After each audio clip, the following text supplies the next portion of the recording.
diborong semua Pak Menteri. Baik, selanjutnya Pak Mufti Anam, siap-siap Pak Sartono. Assalamualaikum warahmatullahi wabarakatuh. Terima kasih pimpinan, Bos Adi, Pak Nurdin Halid, Pak Menteri, Pak Wamen yang hadir pada kesempatan hari ini. Pertama, saya sampaikan selamat Pak Erik yang sudah diberikan amanah kembali menjadi Menteri BUMN, Pak. Jujur kami sangat bersyukur Bapak bisa menjadi Menteri BUMN lagi. Sungguh kami 5 tahun duduk di tempat ini Pak, kami merasakan berkat kepemimpinan Bapak, BUMN bisa bertransformasi seperti hari ini Pak. Di tangan Pak Menteri juga, kalau kita lihat bahwa total aset BUMN sudah melampaui total aset Temasek Pak. Bahkan dibandingkan Hasanah Benhad juga jauh begitu. Nah di tahun 2023 saja, itu total aset BUMN sekitar 680 miliar US dollar atau setara dengan 10.400 triliun. Sedangkan Temasek hanya 360 miliar US dollar Pak. Nah dan karena itu saya kembali menegaskan kami benar-benar bersyukur Bapak dipilih kembali menjadi Menteri BUMN oleh Presiden Prabowo begitu. Juga kami sampaikan selamat kepada Trimasketer, ada Pak Doni Oskaria, kemudian Gus Aminuddin Ma'ruf. Ini saya bersyukur Pak, kemarin mungkin teman-teman banyak tidak tahu Gus Aminuddin Ma'ruf, kalau saya sudah tahu lama rekam jejak beliau, jadi saya optimis bahwa ke depan Kementerian BUMN kalau ada anak muda, kalau kemarin hanya ada Mas Teddy Barata, nah nanti ke depan insya Allah bisa jauh lebih baik lagi ke depan. Terutama juga Pak Doni Oskaria, kalau saya lihat bahwa Pak Doni dari profilnya hidupnya sudah selesai kan begitu Pak, dan duitnya udah cukup. Jadi insya Allah tinggal bagaimana sekarang berbuat dan berbakti untuk negara kan begitu Pak. Cuman tadi pagi setelah saya scroll media sosial, oh ternyata Pak Doni punya saham di perusahaannya Raffi Ahmad Pak. Nah pastikan jangan sampai perusahaan Raffi Ahmad ini juga ikut masuk bekerja di BUMN, apalagi barusan kita baca Pak Doni menjadi salah satu komisaris di Pertamina Pak. Nah pastikan tuh agar tidak ada konflik kepentingan Pak di situ Pak ya. Terima kasih. Kemudian Pak Menteri dan seluruh jajaran ada beberapa yang kami sampaikan Pak. Yang pertama Pak Menteri, sepanjang tahun 2020 hingga tahun 2024 usulan dan realisasi PMN sangat besar sekali, yaitu mencapai 226,1 triliun begitu. Tentu ini tidak bisa dihilangkan, tapi harapan kami ke depan bisa terus diturunkan Pak. Apalagi hari ini pemerintah punya program makan gizi gratis yang angkanya juga fantastis, yaitu 400 triliun. Sedangkan kalau kita lihat anggarannya di tahun 2025 itu hanya disiapkan 71 triliun begitu Pak. Maka ke depan ketika PMN bisa diturunkan, bisa turut berkontribusi dan mensukseskan program yang menjadi prioritas dari Presiden Prabowo, yaitu makan bergizi gratis Pak. Nah, kemudian masih terkait program unggulan makan bergizi Pak. Akhir-akhir ini saya baca berita yang sama, yaitu tidak mengenakan. Ada salah satu wamen yang mewacanakan untuk mengimpor 2 juta sapi perah. Dan kemudian di saat yang sama beliau menyampaikan bahwa sudah ada 60 perusahaan yang siap untuk mengimpor sapi perah itu.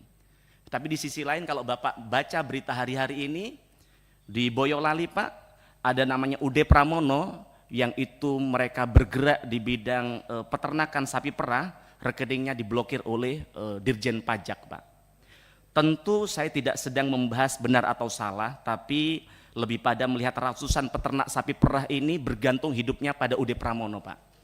Bagaimana ternyata rakyat ini yang punya sapi-sapi perah ini selama ini menyalurkan hasil susunya ke UD Pramono, yang kemudian bahkan ketika mereka tidak punya duit, mereka UD Pramono itu memberikan pinjaman secara gratis kepada para UMKM ini Pak. Nah pada konteks ini kami berharap Pak Erik melalui BUMN Pangan Pak untuk ikut turun membantu ini Pak, ekosistem yang sudah terbentuk di Boyolali ini Pak. Karena di sana itu peternaknya ada, off-takernya ada, yang memberikan pinjaman ada Pak, bahkan bunganya 0. Juga ada industri yang mau ngambil susunya, tapi kemudian ini hari ini karena UD Pramono tadi sedang bermasalah, maka kemudian susunya tidak bisa terserap, peternakan sudah mulai beralih dijualin. Nah maka harapan kami membangun ekosistem ini tidak mudah, maka ke depan kita berharap BUMN Pangan Pak bisa Bapak tugaskan untuk turun ke sana, mengecek apakah bisa berkolaborasi untuk menyelamatkan ini, atau jika tidak PKBL Bapak bisa kolaborasikan dengan mereka agar ekosistem ini bisa tetap terjaga Pak.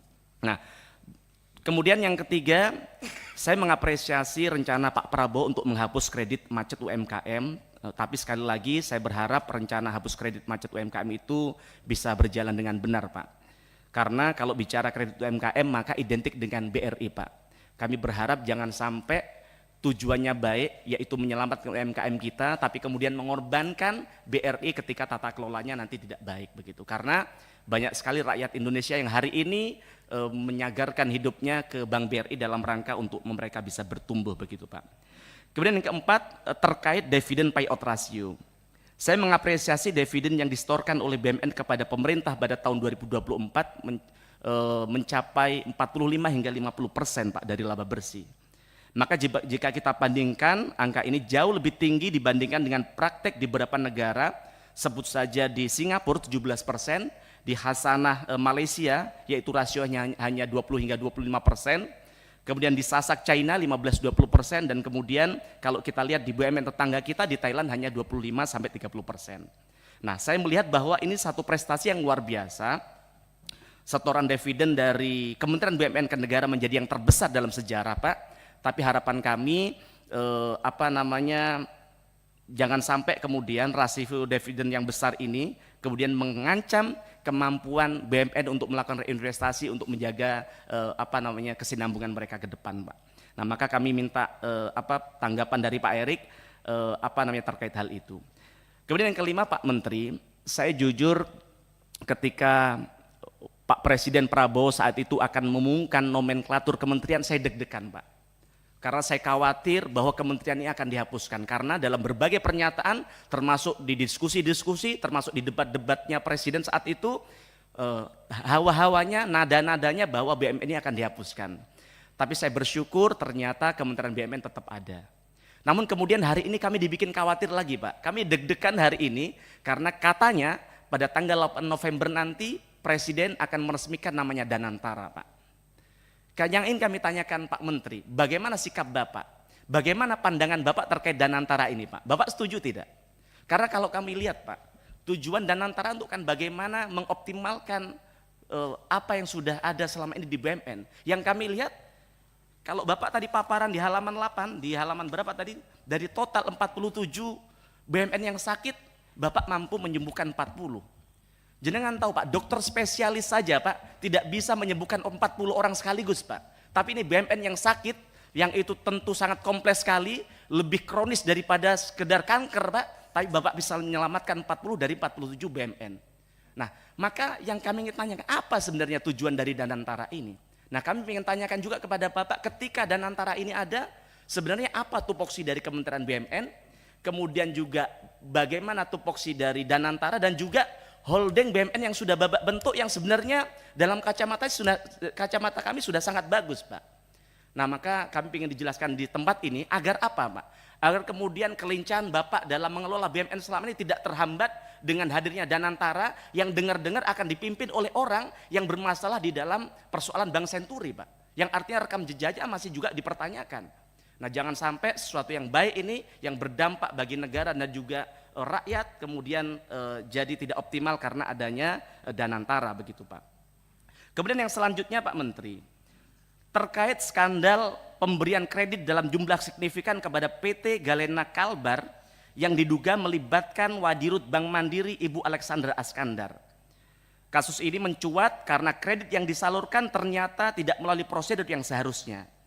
Dan terdapat indikasi bahwa prosesnya berlangsung dengan sangat cepat tanpa memperhatikan situasi dan kesehatan finansial perusahaan penerima. Jika benar ini terjadi, Pak, ini menunjukkan adanya pelanggaran serius dalam tata kelola dan integritas perbankan BUMN. Ini tidak hanya merugikan Bank Mandiri, tidak hanya menyakiti perasaan rakyat yang hari ini mereka mengakses kredit kur saja, Pak. Rakyat mengakses kredit kur 10 juta saja, prosedurnya sangat rumit, bahkan ujung-ujungnya tidak di-approval karena kuotanya sudah habis begitu. Tapi di satu sisi, Wadirut Bank Mandiri, Bu Alexandra, Pak, memberikan kredit yang jumlahnya ratusan miliar rupiah kepada seseorang yang diindikasikan dengan tata kelola dan prosedur yang tidak baik, Pak, begitu, yang tidak tepat begitu. Maka kami minta pada kesempatan ini kepada Kementerian BUMN untuk dengan serius mencermati kasus ini, karena kasus ini bukan hanya soal individu, Pak, tapi juga mencerminkan ketidakberesan dalam manajemen risiko dan pengawasan kredit di institusi BUMN. Kemudian yang terakhir Pak Menteri, hari ini sedang ramai di media sosial soal bagaimana ternyata iPhone 16 dilarang masuk Indonesia Pak. Tapi setelah kemudian kita buka alasan dari pemerintah, yaitu karena iPhone minta holiday, tax holiday 50 tahun. Emang gila ini Pak, iPhone ini Pak. Memang sudah layak diblokir dari negara kita Pak. Maka harapan kami diminta kepada Menteri BUMN, Bapak ini kan jaringan luar biasa, pernah menangani sepak bola kelas internasional. Maka kami harap Bapak bisa turun tangan dalam hal ini agar kita tidak tergantung dengan namanya iPhone Pak. Kita ini kemarin mikir, Masya Allah, mereka sudah menikmati begitu banyak duit dari rakyat Indonesia, tapi ternyata mereka mau investasi di sini saja, minta syarat namanya tech holiday 50 tahun. Kami dan rakyat Indonesia marah kepada iPhone, Pak. Kalau perlu diblokir semua, seluruh produk iPhone tidak boleh masuk ke negara kita, Pak. Ini pelecehan terhadap negara kita, Pak. Terima kasih. Assalamualaikum warahmatullahi wabarakatuh.